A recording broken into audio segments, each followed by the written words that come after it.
Hello, thank you for tuning in. This will be the Walu Child Healing Weekly Message. So, as always, you um, will pick a card or cards that resonate with you for your healing message this week.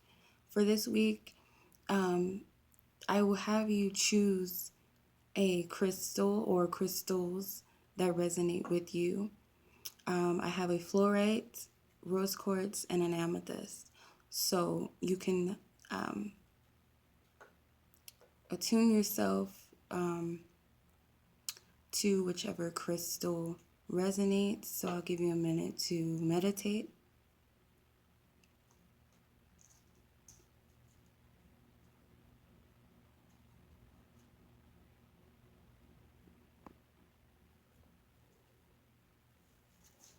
Alrighty, so I hope that you got a chance to choose a crystal or crystals that resonate for your weekly message.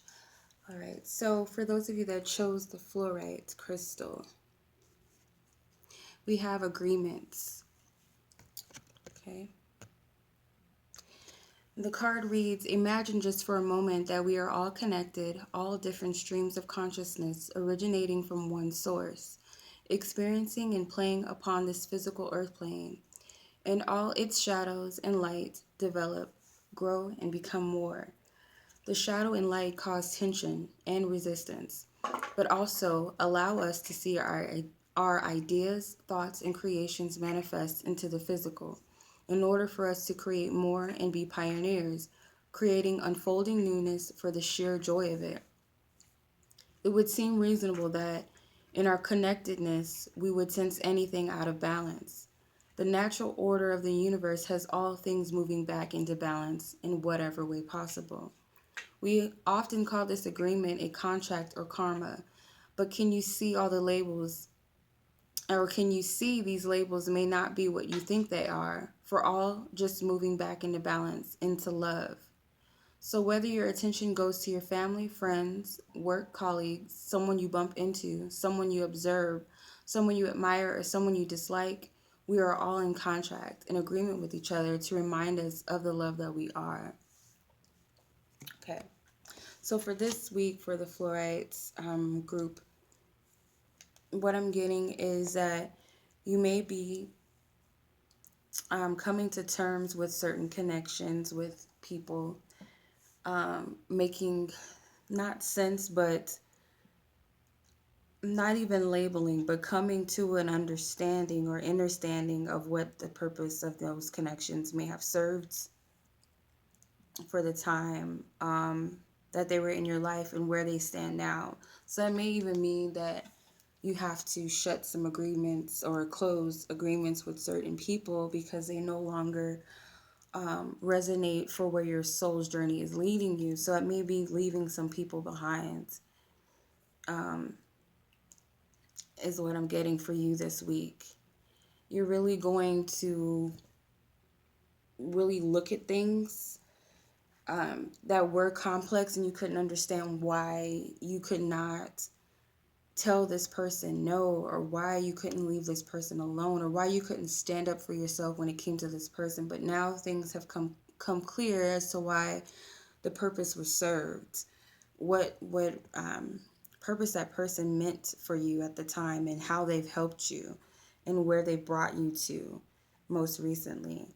So when it comes to agreements, that is where we are. And everything goes back to love, and you'll come to a place of peace once you understand why things occurred and what role each person had played in your life, and those that you may have to cut out of your life. You'll have a complete understanding of why things happened the way they did. Okay, and there may be new agreements that come as well as a result. After cutting ties, new agreements will also come forth. All right. All right, so for the Rose Quartz group, we have the mind. Okay. We enter and explore the mind to know and love it, not force it into submission. You don't have to change your mind or make it different to what it is just because you don't like what it is saying. We are not battling the mind. We are making love and peace so we can embrace it. From this vibration of unconditional love, your mind and heart heal and open, coming together in harmony. Now, from this balanced place, you can do what Gandhi suggested to free the mind. Be the change you want to see in the world. End quote. Be inspired by your divine love, wisdom, and strength. Okay, so mind. A lot of you are, I'm getting there's an imbalance between matters of the heart and the mind. So for some of you,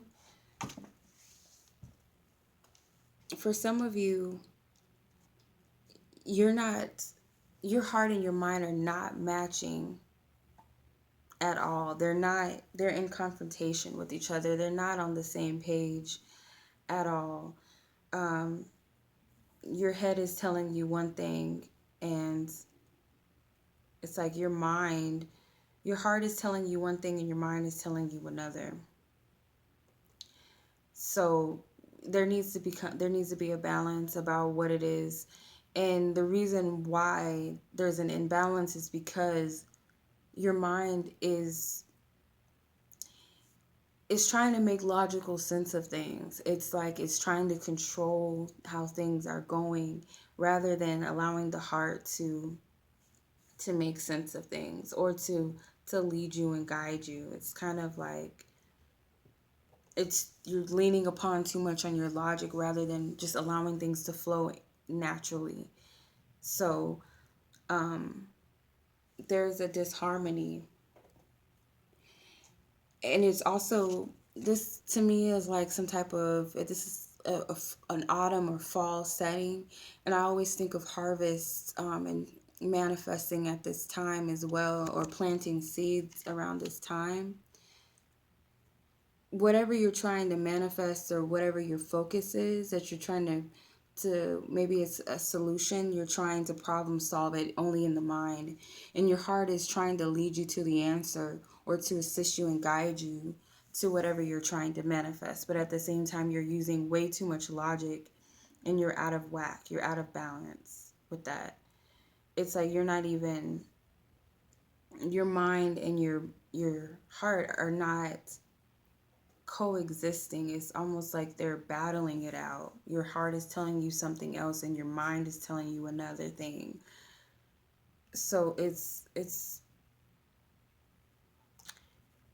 yeah, it's a lot of imbalance that's happening, and it's in the matters of the heart. So you got to find a balance with everything. Like the card says, in order to free your mind, you need to be the change that you want to see in the world. So it's about changing your perception, a lot of it.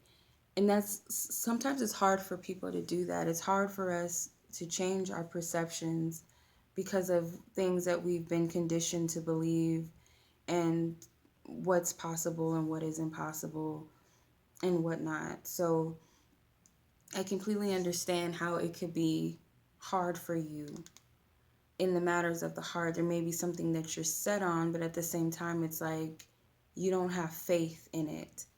But it's all a matter of changing your perception and saying that things are not, they don't always pan out a certain way. And then you just allow freedom to come. You can't expect things to always play out how it's always played out, or if there was a disappointment in the past, that it will be that way always.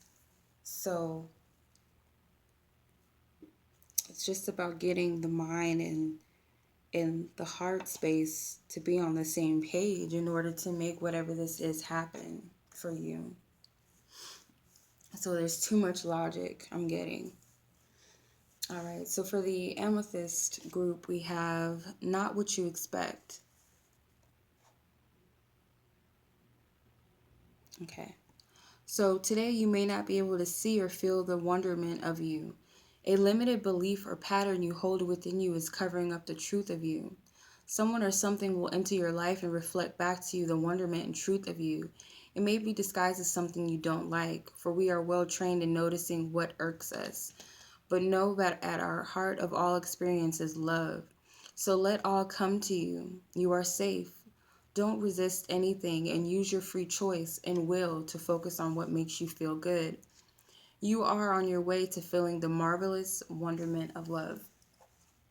Okay. So I won't be surprised if Rose Quartz also chose Amethyst because it's pretty much the same message as the Rose Quartz card, the mind. So, like I said, there's patterns and beliefs that we hold strongly, and we perceive things to be one way when they're really another. So it's like the universe has this way of not playing tricks on us, but it's kind of like it throws things underneath the surface for you to see if you get it or you'll catch it. It's like you may think or you may look at someone and say, you know what, this person is, I can't stand this person and they get on my nerves. But at the same time, they're pushing you to your greatest good and highest good. So although they may not appear to be this loving person and this encouraging energy, at the same time, underneath the surface, they're helping you in some aspects or some way. So there's two butterflies. So there's something that's going to transform you. Your perception, it needs to shift. It needs to change. But also, once you do, there's something that just blossoms and it just transforms everything that you thought you knew, or it brings a truth to the situation. Like I said, with it's kind of, they always have the same energy, all of the cards. The agreements, like I said, you'll see when you take the perception of this being a bad connection, or this person did this to me and these people said this about me and we don't get along anymore. When you take that focus and you kind of look at where it's led you, where you are now, and how much you've changed and what they've done for you, even in the midst of heartache or, whatever it is that you may be going through, it's brought you to something greater, guaranteed. It's helped you in some way for your embetterment. And that's where the change of perception comes in. And whatever it is that you're trying to manifest or bring about or create, when your mind is keeping you stifled because of these past agreements, that's you acknowledging the past too much rather than being focused on where you are now, what you have accomplished right now. And that helps you move forward. That tells you that the future can be much better, because look where I came from. That agreement's over, that lesson's over, this relationship is over, this friendship is over, this partnership, work partnership, whatever this is, whatever this thought pattern is over, and look where I am now because of this. Look where this has shifted me. Now I can move forward and create so much more for myself now that I know what I can accomplish, or now that I know who I am or what I can do. It's like so much has to do with change of perception this week. And I think that they all somehow relate to one another. So I will also put a link or the description of what healing methods or healing properties each crystal has, and you can focus upon that, because that may be something that you need to heal as well and to work on. If you have these crystals, you can work with them this week, and if you don't, if you can go out and purchase those, or just look at them on the internet and meditate with them. That also helps, just to get the energy, the feel of them as well. So I send you guys lots of love, lots of healing this week, and I wish you the best, and you have a great and beautiful full moon. Bye-bye.